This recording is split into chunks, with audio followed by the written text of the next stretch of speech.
Et donc, la baguette de 190 grammes passerait de 175 francs CFA à 60 francs CFA au travers de la suspension des droits de douane sur le blé et la TVA sur la farine de blé. Et un effort est demandé également aux meuniers. Et comme je le dis, les échanges vont continuer. Pour l'instant, c'est 15 francs CFA. En ce qui concerne le ciment, comme vous l'avez vu tout à l'heure au niveau des fonctions de consommation, le logement est la seconde fonction après l'alimentaire. Il a été décidé par le président de la République que le ciment à base d'habitation, il y avait une taxe parafiscale de 2000 francs CFA qui devait aider à constituer une enveloppe pour le logement social. En attendant que ce programme qui s'appelait 100 000 logements soit redesigné, cette parafiscalité de 2000 francs CFA a été suspendue, mais de façon ciblée. Ça ne s'appliquera qu'au ciment à usage d'habitation et donc les grandes entreprises devront continuer à acquitter cette taxe. Voilà pour ce qui concerne, on peut dire, les mesures immédiates directes. D'autres mesures ont été prises. Comme on le disait, le logement est le point essentiel. Le gouvernement, le président de la République, a décidé de faciliter l'accès au logement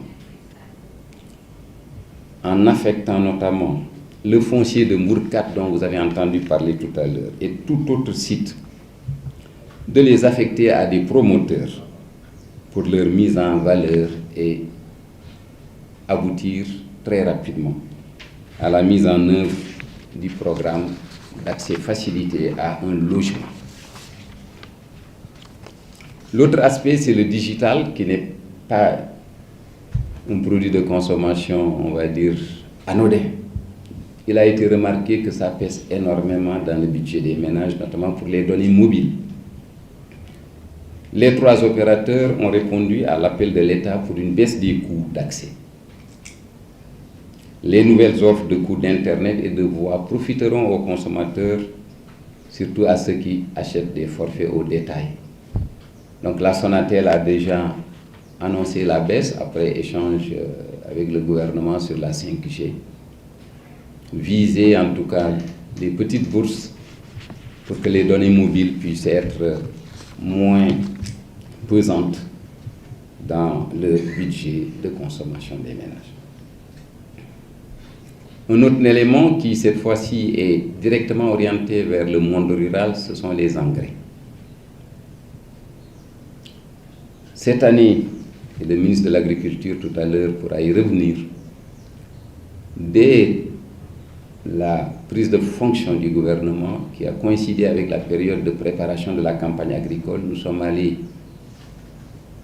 rapidement dans une dynamique d'assurer l'accès à des intrants à des prix maîtrisés. En moins de 2 mois, nous avons pu garantir un recul de 22% du prix des engrais des paysans et je pense que ce matin, certains de vos médias en ont parlé. Là également, c'est un effort à saluer parce que quand on parle de coût de la vie, n'oublions jamais le monde rural qui nourrit le monde citadin.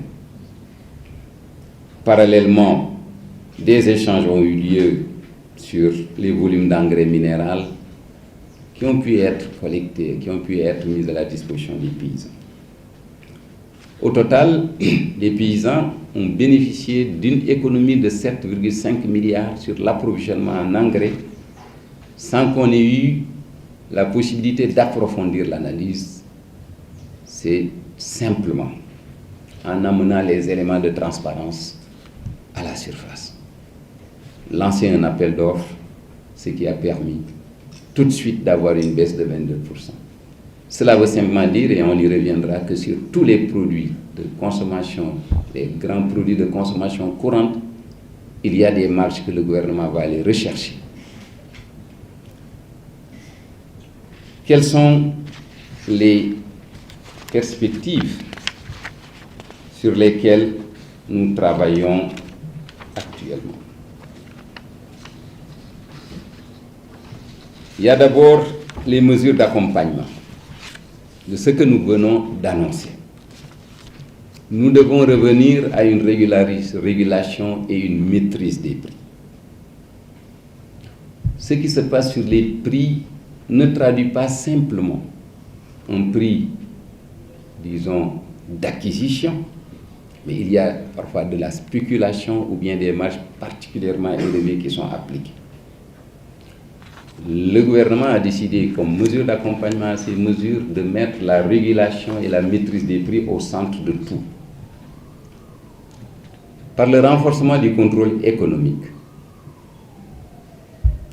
Mais en cela, nous faisons un appel aux citoyens pour qu'ils soient des acteurs de la surveillance du respect des prix homologués. Je le signalais tout à l'heure. Pour assurer cette régulation, le gouvernement va revenir au système des magasins témoins. Dans toutes les localités, des magasins témoins vont être mis en place en impliquant les jeunes et les femmes. Ça créera des emplois et ça donnera également une traduction concrète de l'engagement du gouvernement désormais de faire du service civique et des volontaires civiques une arme de développement.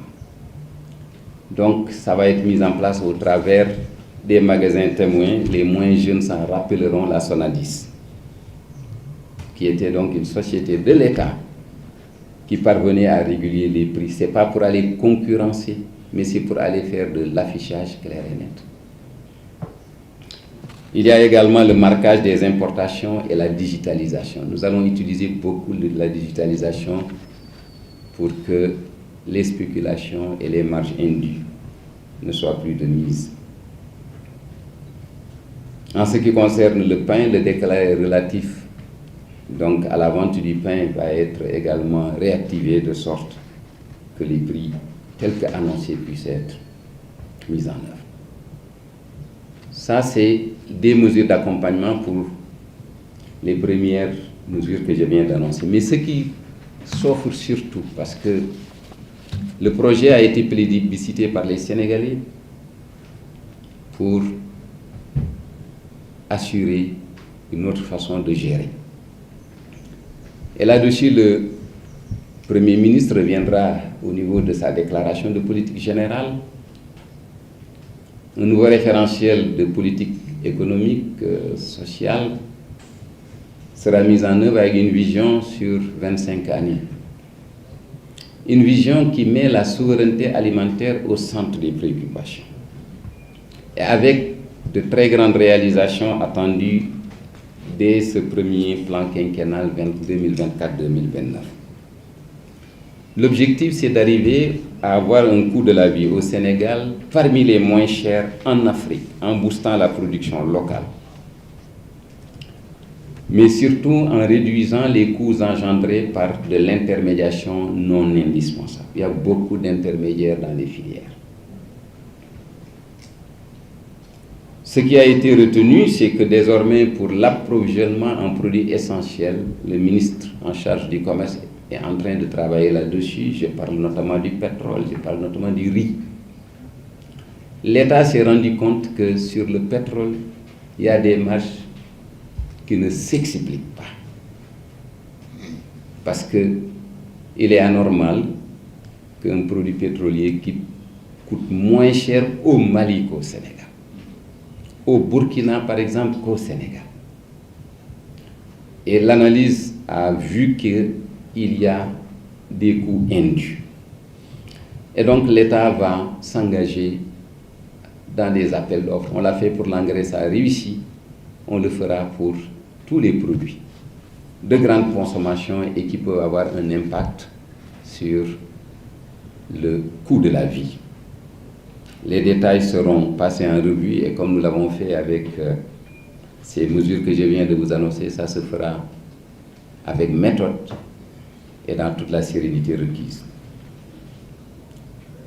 Il a été également décidé que les commerçants qui sont particulièrement actifs dans le négoce puissent quand même commencer à aller investir la production, ou en tout cas la commercialisation des produits qui sont localement disponibles à travers surtout les aménagements qui ont été faits. Donc désormais, ce sera concerté, mais ça a été décidé.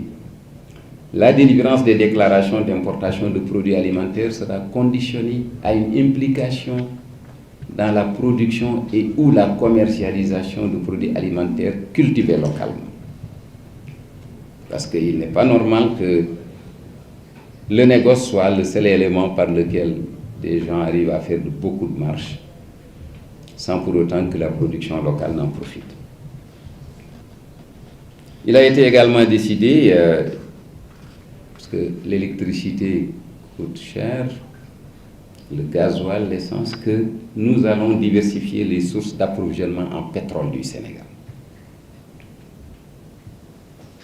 Il y a également un élément essentiel, c'est que, encore une fois, c'est les toutes premières mesures, parce que nous venons à peine de faire 2 mois. Nous sommes engagés sur un chantier important de réduction du train de vie de l'État. Et tout gain tiré de la réduction du train de vie de l'État va être réinvesti sur le filet social, sur la réduction du coût de la vie. D'ores et déjà, il a été décidé, par exemple, de centraliser tout ce qui est commande publique pour éviter qu'il y ait des centres de commande, disons, épars, malgré le fait que le dispositif de commande publique est solide. Mais jusque-là, nous nous sommes occupés des conditions de déroulement et de transfert, mais il faut aller chercher donc des gains d'échelle. Et donc la commande publique, désormais, va faire l'objet d'une centralisation et nous attendons énormément de la réduction du coût de l'État. On ne peut pas avancer des chiffres, mais ce que nous avons vu en 2 mois nous amène à croire